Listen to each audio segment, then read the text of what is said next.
Parfois, la réputation d'un film est tellement mauvaise que je me dis que j'ai envie de le défendre. Et puis, il y a Taram et le chaudron magique.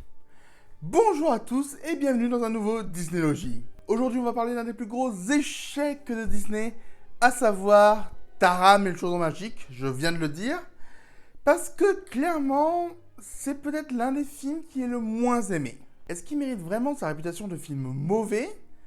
On va voir ça tout de suite en commençant par le scénario. Bon, soyons clairs, je ne suis pas fan d'Heroic Fantasy.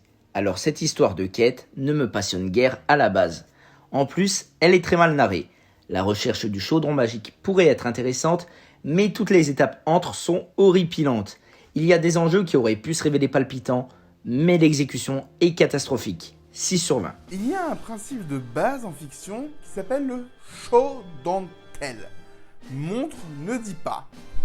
Et bien ce film, c'est le tell don't show. Je te dis tout mais je te montre rien. À chaque fois que le film veut introduire un élément à la narration, il le fait dire directement. On n'a aucun moment où on se dit ok, on va poser du lore pour l'univers. On te dit directement qui tu es. Oh tiens, bonjour Taram, tu es un jeune garçon et tu es l'élu parce que tu vas devoir aider Tirlir. Tirlir est un cochon magique. À aucun moment on nous montre vraiment ce qu'on nous dit. C'est juste, on doit croire ce qui est dit et la narration ne marche pas comme ça. Et ce qui est encore plus frustrant, c'est que il y a beaucoup de choses qui auraient pu être très cool. La narration des personnages nous donne envie de découvrir un peu le lore. Il y a une guerre, on a envie d'en savoir un peu plus.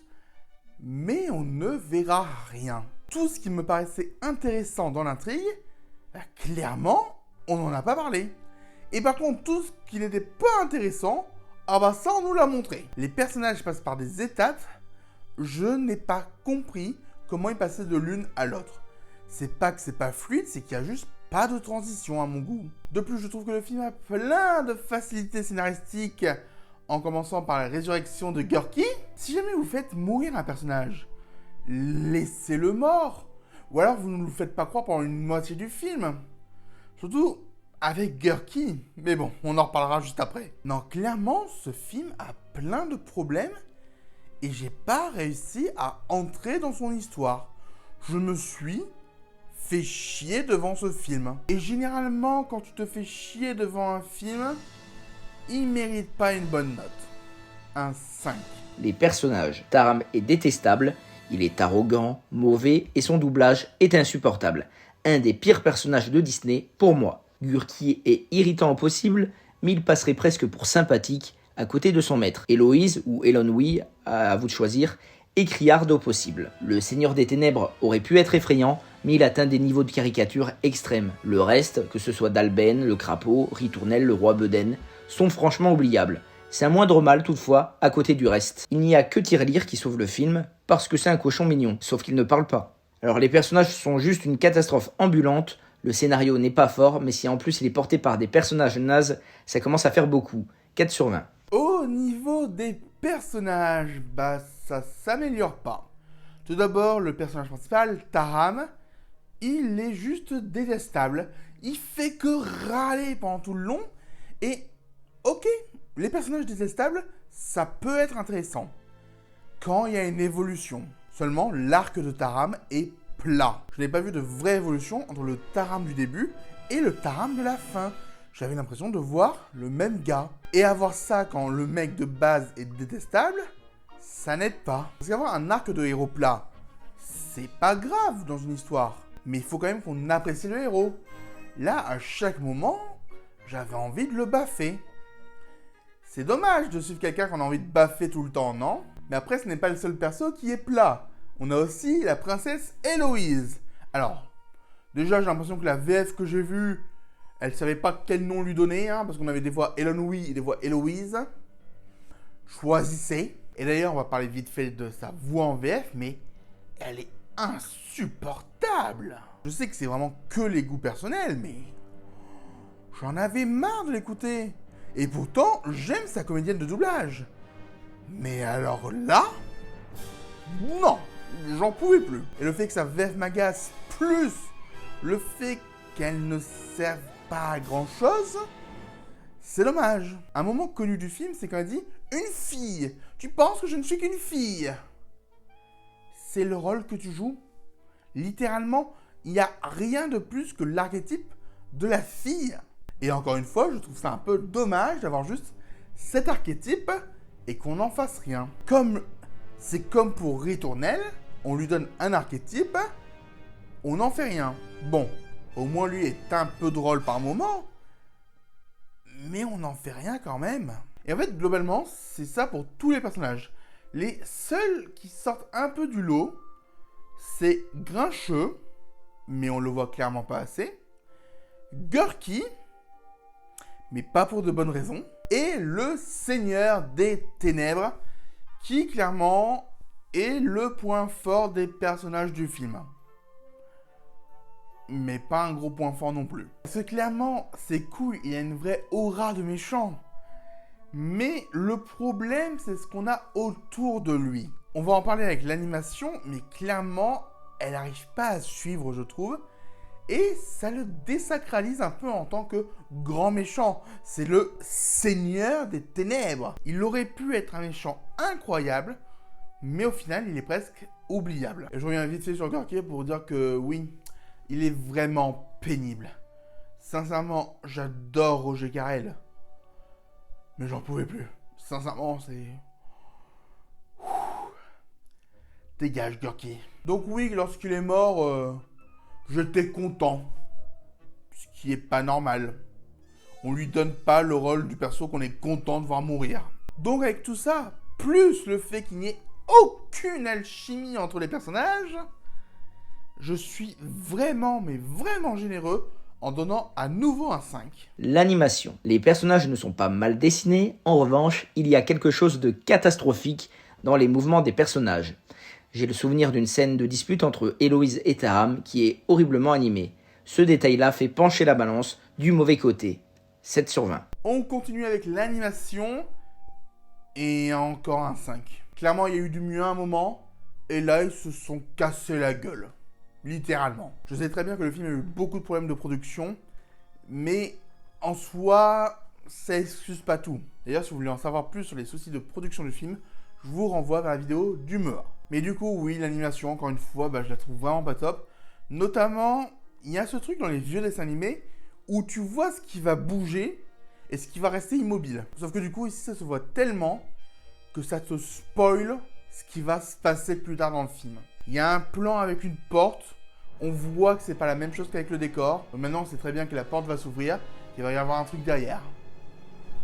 C'est pas un gros spoil, mais je trouve ça vraiment dommageable. La musique. Alors de mes propres souvenirs, c'est le premier Disney sans chanson.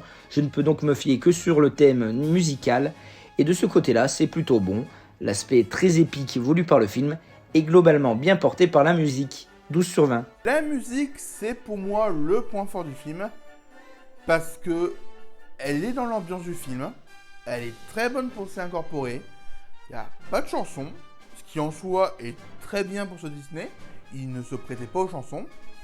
Donc, ça ne m'a pas gêné. C'est limite le seul point positif que je trouve à ce film pour le moment. Donc, un 16. Le critère spécifique, l'ambiance. Là-dessus, je suis partagé. Oui, Disney a fait un parti pris osé en choisissant un film plus noir que d'habitude. Certaines scènes, comme celle de la mort du Seigneur des Ténèbres, sont correctes, on va dire, de ce point de vue-là.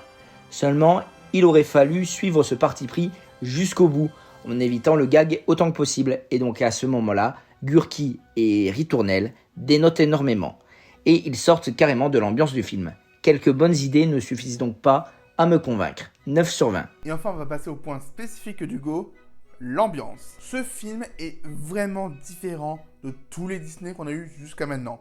Il a une ambiance sombre et adulte. Franchement, si l'animation avait suivi, je pense qu'on aurait eu un super bon Disney. Enfin, si l'animation et la narration avaient suivi. Parce qu'on a quand même un petit problème, c'est qu'on a des scènes très sombres avec le Seigneur des Ténèbres où tu sens vraiment que, oui, on veut te filer les chocottes. Et après, t'as des scènes avec les fées ou les sorcières où c'est limite du gag cartoon. J'ai rien contre le cartoon, mais ça ne s'intégrait pas ici. Clairement, c'était un mélange de tons qui déconnait un peu par moments. Mais lorsqu'on voulait vraiment une ambiance horrifique, on l'a eu. Dès le début du film, on a une ambiance un peu horrifique. On a des couleurs un peu ternes, c'est vrai. Donc, globalement, ils ont fait un gros effort. Et on voit un peu la petite patte que Burton avait mis dans le film. Parce que oui, Burton avait travaillé sur ce film avant. Donc clairement, l'ambiance est aussi un bon point du film. Ça aurait été excellent si tout avait suivi derrière, mais c'est pas le cas. Je lui donne quand même un 14. La note finale, 38 sur 100. Ce film est une véritable purge de long en large. L'idée de base était osée, mais beaucoup trop mal exécutée. Seule l'ambiance musicale, plutôt correcte, sauve ce film abject du néant absolu. Ce qui fait que ce film a 45 sur 100 de mon côté, et je pense qu'il le mérite. C'est un film que j'ai trouvé pénible à voir. Je me suis ennuyé devant, et il n'est pas non plus hyper détestable sur tous les points. Peter Pan, je l'ai vraiment détesté, alors que celui-là, oui, on peut le regarder. On le regarde peut-être une ou deux fois. Certains peuvent l'apprécier, je peux comprendre. C'est pas mon cas.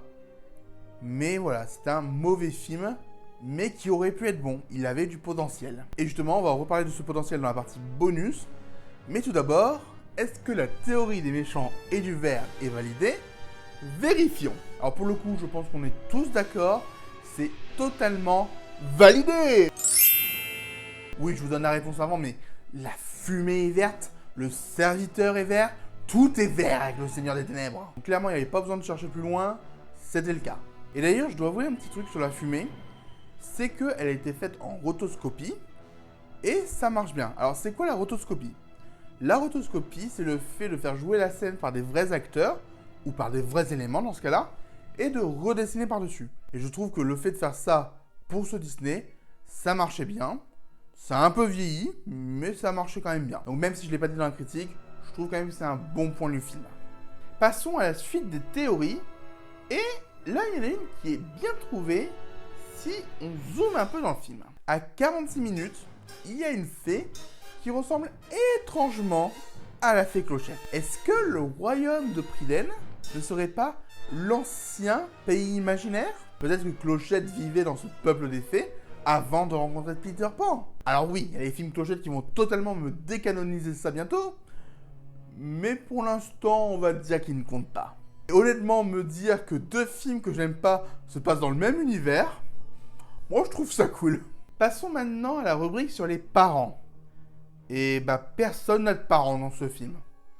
Taram il a pas de parents, Tirelaire a pas de parents, le vieux a pas de parents, Héloïse n'a pas de parents, enfin personne n'a de parents. Donc c'est rapide à voir clairement. Et en soi, je pense que rajouter des parents, ce serait pas une mauvaise idée pour un remake. Comme je l'ai dit, le film a beaucoup de potentiel.